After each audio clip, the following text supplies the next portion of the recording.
Bujingo nawe mwaya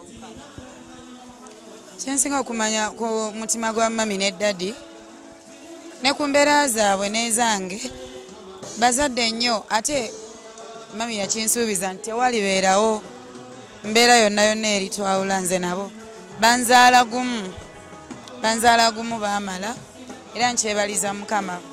Odio bwafuluma nga bugamba mbu walinga ogeya nnyo omukyala Susan ne famire ye era ne bakugoba ne bagamba n'okugamba olina empisa embize wakola n'ovuma n'abakuumi ba Pastor.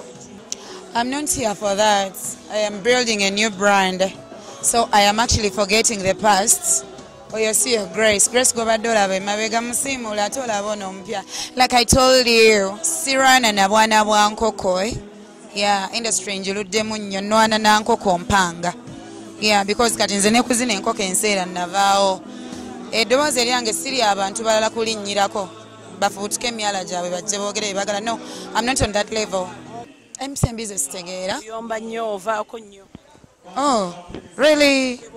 Ate nga mikwano gyange nyina mikwano mingi ne wano wenzize wenyine waledisinayo okumuyimbirako singa tegwali mukwanira sandibaddewo.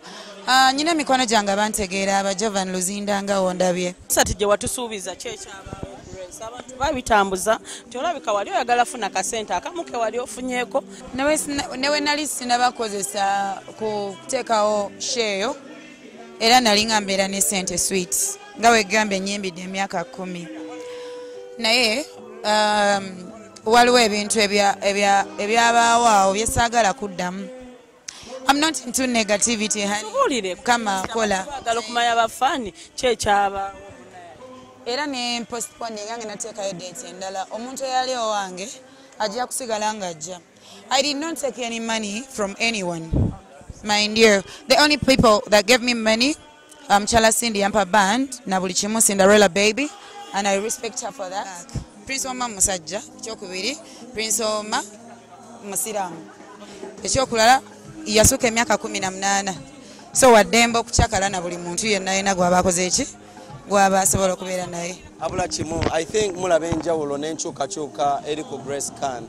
It's not all about twamutwala mu rehab ng'abale bakola abantu n'amutwala mu rehab n'avaayo nga talina kyali n'avaayo nga tayongedde kuba bubi. I think Grace mumulaba ali different oba okitegeera being nti ali different kibaletedde okubeera nkati I think mwe n'abalaba mwewuunye abateeyi bakikola.